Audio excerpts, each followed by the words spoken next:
దేవునికి స్తోత్రములు. ప్రభువునందు ప్రియమైన సహోదరి సహోదరులారా, మరోసారి దేవుని యొక్క వాక్యాన్ని ధ్యానించటకు దేవుడు మనకిచ్చిన గొప్ప ధన్యత కొరకే దేవుని స్తుతిద్దాం. ప్రతి దినం ప్రతిరోజు దేవునితోనేటువంటి కార్యక్రమం ద్వారా దేవుడు మనల్ని బలపరుస్తూ ఆదరిస్తూ ఆ వాక్యానుసారంగా జీవించడానికి దేవుడు మనకిచ్చిన కృపను బట్టి దేవుని స్తుతిద్దాం.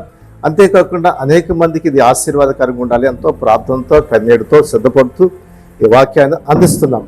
యోబు గ్రంథం 1వ అధ్యాయము 10వ వచనం చూస్తే, నీవు అతనికి అతని ఇంటి వారికి అతనికి కలిగిన సమస్తమునకు చుట్టూ కంచి వేసితి కదా, నీవు అతని చేతి పని దీవించడం చేత అతని ఆస్తి దేశంలో బహుగా విస్తరించినది.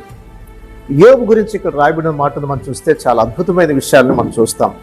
అతనికి అతని ఇంటి వారికి అతను కలిగిన సమస్తమునకు చుట్టూ కంచి వేసితిగా. ఒకటి, దేవుడు అతనికి అతని ఇంటి వారికి అతని ఆస్తికి దేవుడు ఒక కంచి వేశాడు. రెండవదిగా చూస్తే అతని చేతి పని దేవుడు దీవించడం చేత ఆ దేశములో అతని ఆస్తి విస్తరించినది. ఒకటి కాపుదల, రెండవది ఆశీర్వాదాన్ని చూస్తున్నాడు. యోబు ఈ విధంగా దీవించబడ్డానికి కారణం ఏంటి? మరి ఏ విధంగా ఆశీర్వదించబడ్డాడు? అతని గురించి మనం చూస్తే 1వ అధ్యాయంలో 1వ వచనంలోనే, ఊజు దేశమందు యోబు అనే ఒక మనుషుడు ఉండెను. అతడు యథార్థవంతుడు, న్యాయవంతుడై దేవుని యందు భయభక్తులు కలిగి చెడుతనాన్ని విసర్జించిన వాడు. చూడండి, యోబు యథార్థవంతుడు, నీతిమంతుడు. రెండవదిగా చూస్తే దేవుని యందు భయభక్తులు కలిగి చెడుతనాన్ని విసర్జించినటువంటి వాడు. చెడుని విసర్జించిన న్యాయవంతుడికి నీతిమంతుడిగా బ్రతుకుతున్నాడు. పాపము ఎప్పుడైతే ఒక వ్యక్తిలో ఉంటుందో ఆ వ్యక్తి అభివృద్ధి చెందలేడు.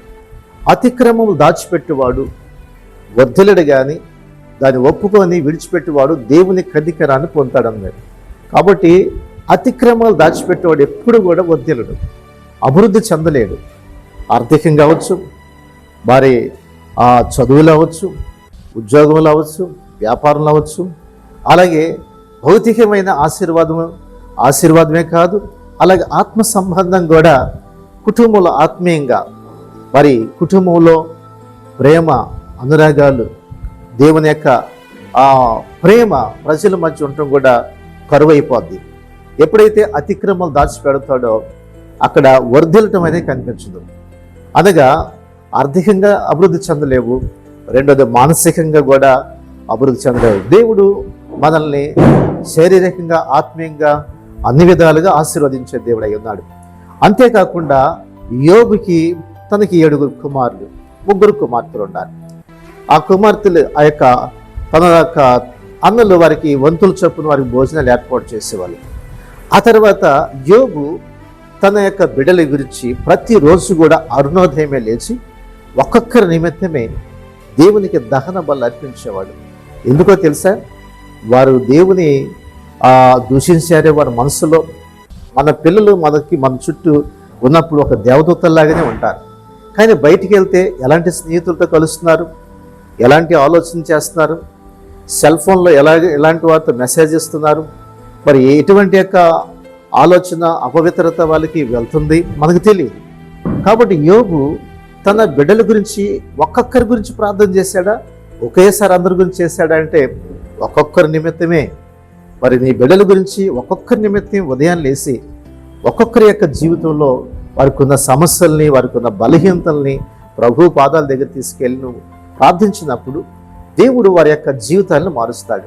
కాబట్టి నీ కుటుంబంలో నీ బిడ్డల పట్ల కూడా ఒక బాధ్యత కలిగిన తండ్రిగా, తల్లిగా నీవు ఉన్నప్పుడు వాళ్ళ గురించి వారికి ఆహారం ఇస్తావు, వస్త్రాలు ఇస్తమే కాదు, వారు చదివించడమే కాదు, కానీ వారి ఆత్మీయమైన జీవితము, వారి ఆత్మీయమైనటువంటి ఆ అభివృద్ధి కోసం కూడా వాళ్ళ కోసం కన్నీరు కాల్చి ప్రార్థన చేస్తాం.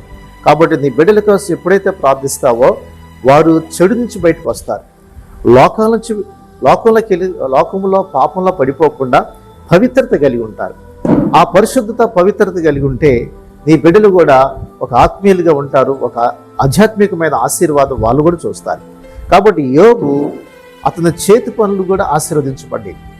దేవుడు అందుకనే అతను చేసే ప్రతి పని కూడా ఆశీర్వదించబడింది. ఎప్పుడైతే యథార్థవంతుడిగా నీతిమంతుడిగా జీవిస్తావో, అలాగే దేవుని యందు భయభక్తులు కలిగి ఒక చెడుతనాన్ని నీ హృదయంలోకి రాకుండా దాన్ని సరిచేసుకుంటావో అప్పుడు నువ్వు చేసే ప్రతి పనిని దేవుడు ఆశీర్వదిస్తాడు.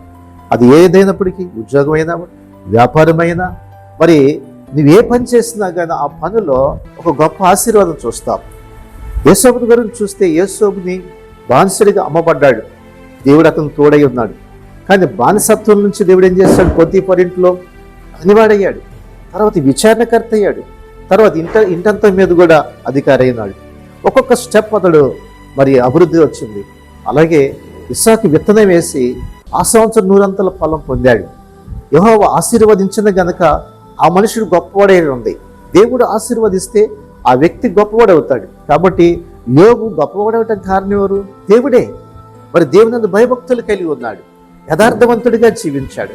తనకిచ్చిన బిడ్డలను కూడా ఒక్కొక్కరి నిమిత్తమే దేవుని సన్నిధికి వెళ్ళి ప్రార్థించడం ద్వారా దేవుడు అతనికి, అతని ఇంటి వారికి, అతను కలిగిన ఆస్తికిని దేవుడు కంచేశాడు. అంతేకాకుండా అతని చేతి పనులు కూడా ఆశీర్వదించబడ్డాయి. కాబట్టి ఈ రోజున ఈ బిడ్డలు ఆశీర్వదించబడతారు. వారికి ఒక కాపుదల ఉంటుంది. నీవు ఏది నష్టపోవు, ఏది పోగొట్టుకోవు. జీవితంలో దేవుని యొక్క కాపుదల, భద్రత నీలో ఉన్నప్పుడు, నీకున్నప్పుడు నీవు నిశ్చింతగా ఈ లోకంలో నీవు జీవించగలవు. అంతేకాకుండా ఈ బిడ్డలు ఆత్మీయంగా వారు ఎదిగినప్పుడు, వారు రక్షించబడితే వారు నిత్య జీవితం కూడా పొందుతారు. దేవుడు మనకి ఆ యొక్క యోబు లాంటి యొక్క ఆత్మీయతను, మరి యొక్క అటువంటి భక్తిని అనుగ్రహించినట్లుగా చిన్న ప్రార్థన చేద్దామా?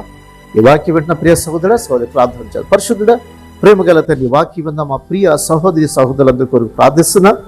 మరి యోబు యొక్క చుట్టూ ఏ విధంగా కంచి వేస్తాం, అతని ఆస్తికి యావదాస్తి కంచి వేస్తాను. అదే విధంగా బిడ్డలను ఆశీర్వదించి దీవించమని యేసయ్య నామమున అడుగుచున్నాం తండ్రి, ఆమేన్. ఈ శ్రేష్టమైన సందేశం మీకు దీవెనకరంగా ఉంటే 10 మందికి షేర్ చేయండి, లైక్ చేయండి, మంచి కామెంట్ పెట్టండి.